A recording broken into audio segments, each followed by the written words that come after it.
Well, let's change it up a little tonight. Jimmy Cox. Oh, yes. Threw him off. Joe Plankus. Here. Doug Holtz. Here. Jill Doyle. Here. Linda Nass. Here. Bob Beaudry. Is he online?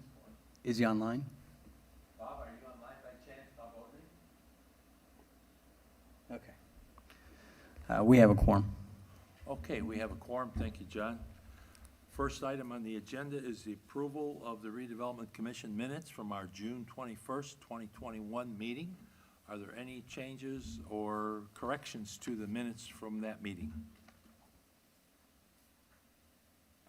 Okay, hearing none, do I have a motion for approval? So moved. Okay, motion by Doug Holtz. Do I have a second? Second. Second by Jill Doyle. All in favor of approval of the minutes from the June meeting, please signify by saying aye. Aye. Aye. Okay. 4-0. Minutes are approved. Now we get to the meat of the meeting here. I'm going to turn over to John Rogers for our tax unit presentation for the year. Thank you, Joe. We appreciate everybody showing up tonight, and those that are online, thank you for attending. Our intent is to keep this on point, so let's get started. As we invest with purpose, so I'm going to get the slide up here, and as you know, we work as a team to create a very desirable location, community for families and our businesses. And one of the things we do, and we clearly have been doing it right, is trying to service everyone as a resident, and even the visitors. And clearly, we've done it right, enhancing the quality of life, if you will. Westfield was named top suburb in America in 2021, for 2021. I believe Homes.com? Yes, Homes.com. We should be proud of that. I mean, that's quite the acknowledgement of the work that takes place here. I try to celebrate that one every day, John. Yeah, thank you, Joe. At the City of Westfield, we work every day, the entire team does, to enhance the quality of life for all of our residents and visitors. Please show that 603 John Bob Beaudry arrived. Oh, thank you.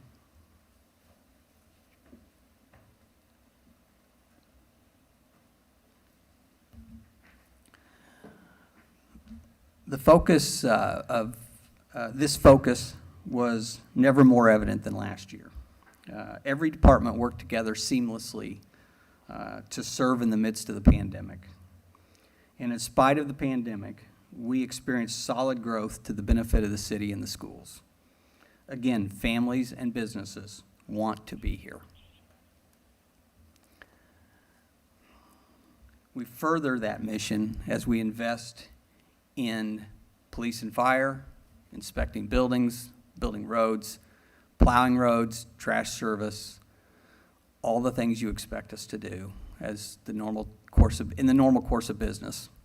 We also we work hard, very hard, at attracting new businesses and investing tax dollars wisely in the services we provide and attracting those new businesses.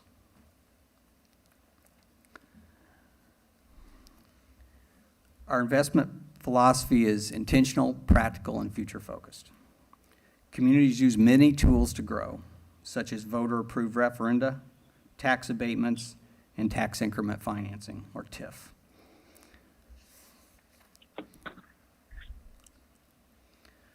Tax increment financing is made available once an EDA, Economic Development Area, is designated.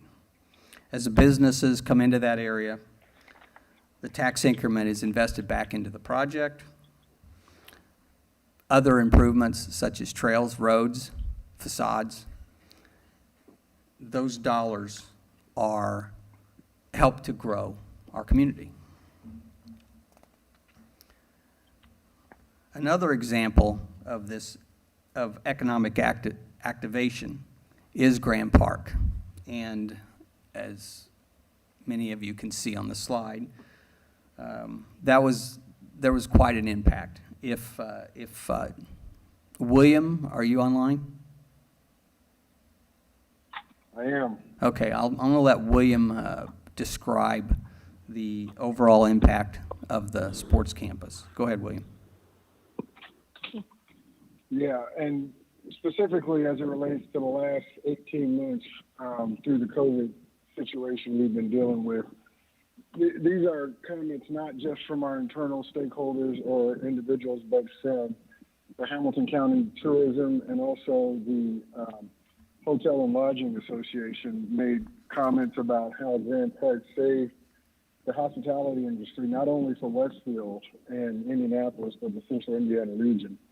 And that was in large part due to our ability to be able to work with the state government to understand what we needed to do through COVID to operate safely, but also the ingenuity of our baseball partner and bullpen to create a college summer league that significantly increased their ability to scale and produce events over this time period. To the extent, from what I've heard, this past college summer league produced 10 or 11 MLB drafts 10 players were drafted from their summer college league to the MLB this past draft. So that's really exciting. It was also our ability to be able to scale and produce new events on the field sports side. We attracted well over a dozen new lacrosse events to the campus during that time period. And because of that, not any other segment of the tourism industry was in action during that time. So we solely were able to open several hotels just because of the business that we produce, as well as send individuals to the local restaurants and other hospitality items. So their words, not mine, but a large part of why they were able to recover so quickly was due to the Grand Park being able to scale and produce events soon after we were able to reopen. Thank you, William. I would like to, again, thank William and his team. We shall all thank William and his team for quite an effort last year. I mean, it was very impactful to Central Indiana, not just Westfield. Not to lose any money in 2020. It really was. It's just That's a powerful incredible statement. effort on the part of William and his Yeah. team. So I wanted to, again, some of you are new, so I want to make sure that you kind of get a sense of the TIF areas that are in the city boundaries. And we've got a few of them listed up here. And you'll note that highlighted are what we call the core four, and these are the four main areas that drive a lot of our, will drive a lot of our debt service for the sports campus. We'll use these core four to do that. And there are currently a couple more that aren't on there. I don't see the SEP site and the Spring Mill Center, right, are also coming up. So we'll get those basically added to the map there down in this area, and there's those. Okay, so the next thing we wanted to cover tonight, again, going back to the pandemic, and frankly, through the height of the pandemic, things looked pretty rough, but in 2020, the investment in our community was up. We saw a record number of permits in 2020, 1,354 permits. That was an all-time record for us. Year to date, well, as of June 30, we have 1,055. And again, 2020 was a record. So we wanted to drive that point home to this evening, that the city is clearly a very attractive location for a lot of businesses and residents. Just to add to that, I've spoken to a number of realtors. Is your mic I'm on? sure Mike would be aware of this. Normally, we have somewhere around 16 or 17,000 homes for sale at any one time in Marion and surrounding counties. A few weeks ago, or a month ago maybe, last time I spoke with one individual, we were down to 3,000. So there is a tremendous demand out there for homes, and they sell very quickly, some even less than 24 hours. It's just an unbelievable marketplace if you're a seller. If you're trying to be a buyer, you got a problem. Yeah, yeah. The next slide here is we're talking about the overall the tax rates for the city and the school, and we're holding our tax rate steady. The school's rate is falling, and so that's the overall tax rate is falling. Property values, they're increasing. I mean, the property values are really going to continue to probably go up, and so, mainly because that's what's happening in the marketplace right now. But it's also Westfield is the destination. We have become a real solid destination, which is good for those of us that invest. You know, we bought our homes so that they went up in value, not so that they stay steady in value. We invest in real estate so that it goes up, so that it appreciates. In this case, that's what's happening here. Okay, now we'll get into the really, and this is the exciting part that you've all been waiting for this evening. I can see it. It's clear that you've all been waiting for this part, is the numbers. That's right, that's right. Here and only here, the numbers. But I will not be doing this, thank God. Jim Treat is online, and he'll walk you through this. Now, this should look really familiar. This was in the document that we sent out earlier where Jim did the financial report for 2020, but Jim's going to kind of walk you through it this evening. So Jim, go ahead. All right, John, thank you. Yes, I want to just highlight, this is really the core schedule out of that annual RDC report that we went through in May, I think it was. But for the benefit of the overlapping units that are invited and attending this meeting, I want to hit these highlights. So what this does, folks, is it shows you a recap for 2020 of all the revenues and all the expenditures, and then the resulting ending cash balances for each TIF area in the city of Westfield. Now, the ones that are not included, and John kind of went through the whole list, are the ones that didn't generate any revenues, particularly TIF revenues in 2020, including Wheeler and Union Square, which were created in 19, but they're newer, and they had not yet created any development, which generated tax increment revenue. The other couple areas that we have on here, then we do have new ones for SEP and Spring Mill Center. Those created revenue not through tax increment yet, but because of the fact that developer issued bonds were sold, and those bond proceeds were reported by the city through the in these funds that I show on this schedule. So in terms of total revenues, just to step back to just the big picture totals, the RDC had about $9.7 million in total revenue in 2020. $6.1 million of that is tax increment revenue, and $3.6 million were the bond proceeds for those two new projects, SEP and Spring Mill Center. Then in terms of, and most of that is in Grand Junction in the core four, but mainly in East Side and Grand Junction that John mentioned a minute ago. Then on the expenditure side, we have a total of $6.4 million in expenditures during the year on this, out of those same funds that we're reporting. 4.4 million was repayment of debt obligations, and 1.7 was investment in economic development projects, namely the SEP and Spring Mill Center projects in this case. And then there was about $260,000 in administrative costs listed under professional services. Most of that was due to the issuance cost of those two TIF bonds that were issued in 2020. So on the debt service side, I just want to mention that there's 3 TIF bonds that payments are you can see are being made fully here. That's the 2017, which is the East Side bonds, 2012B is Main Street, and 2016 is Eagletown.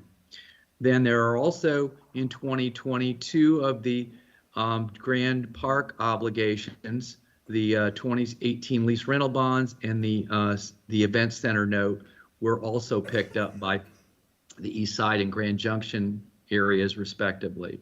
So after payment of those debts, the cash balance totaled for RDC at the end of the year about $12.3 million, but that does include the $1.7 million of remaining bond proceeds from SEP, and that's in trust, and that's being used this year to finish that project, which as you drive along 31, you can see that new headquarters is right on schedule to be completed by the end of 2021. So those are the really the key numbers off of this schedule that I wanted to touch on. And John, do you want to move to that next slide, and then I can wrap up? This is the other, yeah.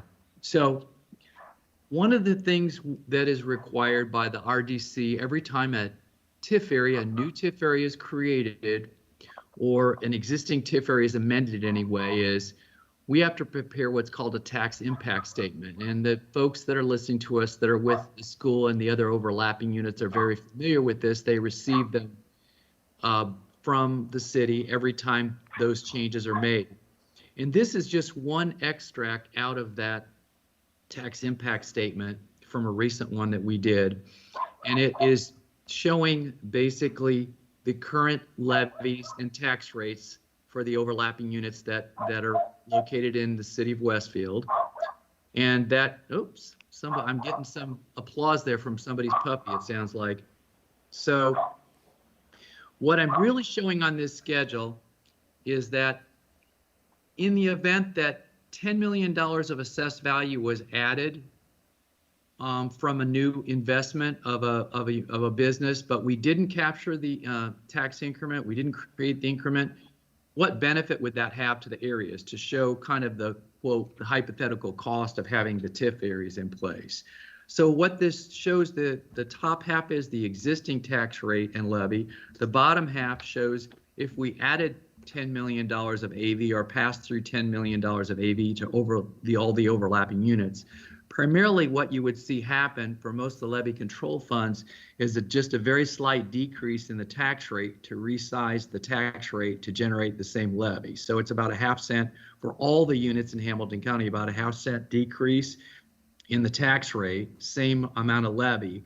And then for the couple of funds that are cum funds that basically have a fixed tax rate, like in the city of Westfield, the CCD fund, if it's renewed every year, always has a 5-cent tax rate. So if in this case, the city would have gotten an additional $5,000 in tax revenue a year. So it's a very minimal amount in a year anymore on an annual basis that those cum funds generate. So that's what would be missing. And those are the things that we illustrate when we show these tax impact statements as the very minor impact on the overlapping taxing units. And those are the comments I wanted to share that John asked me to share with you tonight. And with that, John, I'll turn it back over to you. Thank you, Jim. I appreciate you logging in tonight for that presentation. It's really helpful. So as we wrap this up, we want to be sure that everybody is appreciative of the team efforts that take place every day in the city to get to the quality of life that we have right now.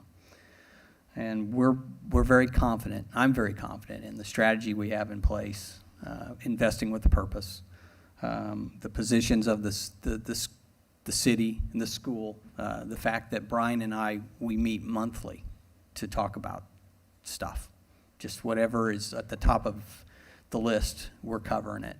And so we make sure that because we do affect each other, we are constantly in conversation with each other.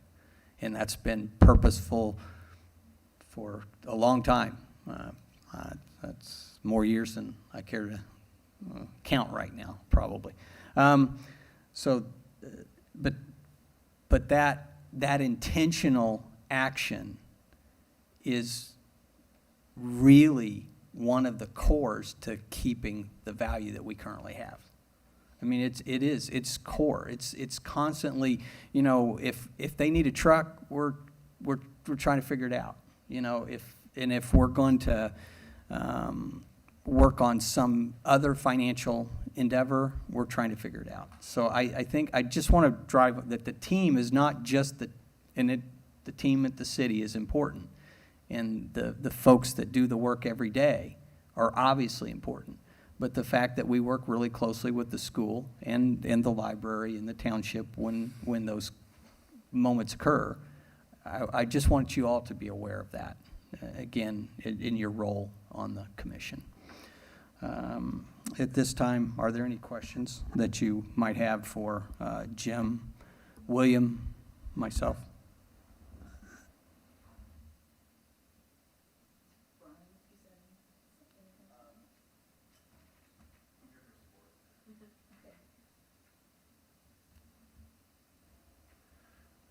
Just out of curiosity, if you go back to the TIF schedule, please. So right there, payment to RDA under, the East Side TIF is funding part of Grand Park, right? Is that what that implies? Okay. Correct. And the reason for that is just because there's no other way to fund it through the Grand Park TIF? Well, it's intentional. Again, that's the reason we have the core four. When these EDAs were laid out, they were laid out in such a fashion that those dollars can be used across those EDAs. And those four EDAs, those core four EDAs, they are receiving most of the benefit initially and continually from the sports campus. So that was intentional from the very beginning, that these. And that's the reason I've always, in every one of these presentations I do, I talk about the core four. Does that answer your question? Yeah, I mean, this is the first time I've seen this. I mean, because I wasn't on here last year, so I was just wondering, I was kind of curious. I've always kind of been under the understanding that ultimately you wanted each TIF to self-fund itself, so that's why I was wondering, it seems like we're pulling a lot out of the East Side TIF to fund another TIF. Why was that? Understood. You mentioned it's the first time you've seen it, Bob. This was passed out to commission members 2 months ago? No, I meant first year. I didn't go through the Oh, process last year. okay. Misunderstood your statement. Apologize for that. I want to roll back on a couple items. One on the effort. Again, I think William's still, yeah, it should be, it's on. William should still be on the line here. I really want to compliment William and his team. I don't know if everybody realizes what they accomplished. They developed the COVID-19 protocol to be able to get state approval to open up Grand Park back in May. That was the only sports facility in the Midwest in early 2020 that was able to open up because of those efforts of William and his team. Well, And that also allowed us to have a profit at Grand Park instead of a disaster due to the COVID crisis. So I think would that's- agree, but I would add to that Vicky's team, you can wave to everybody. Vicky, Angie, William, Chris Larson's team. I mean, there wasn't anyone who wasn't contributing to that effort and making sure those protocols were followed to the nines. But that's a great observation, Joe. The detail was incredible, John, on what they put together to handle every contingency that could happen at any part of the facility in Grand Park. It was amazing to me. I wouldn't have the patience to have that kind of detail. Thank you, Vicki, and William, and William, the would you entire like to team. add anything? What's that, John? I asked William if he'd like to add anything. William, you want to add anything to that? William, are you there? Left the building. He's speechless. Yeah, and there's another thing, too, with the efforts at Grand Park, and this is a conversation I had some time ago. I was able to go to the Abbott ribbon-cutting ceremony here a week or so ago. when Abbott Labs opened up their facility. John was there. There were a number of people there from the council. That is an amazing company. One of the statements that I think his name was Mike, that was the speaker, executive vice president, mentioned that they were going to be investing a dollar amount of money here, and it's going to employ 450 people. And their intention, and I was watching Governor Holcomb when this was said, and their intention is to increase that investment sizably. And Governor Holcomb certainly had his eyebrows go up and listen to that particular statement, because that's an already commitment. That facility normally takes 20 to 24 months from design to build and completion. The team that worked here, and he was very, the governor and the Abbott team was very complimentary of the Westfield administration for making it happen in 17 months. And I've built manufacturing facilities. I can tell you that is amazing with the technology, the FDA approvals, and all the things that go into Abbott. That is just one heck of an effort on the part of that team.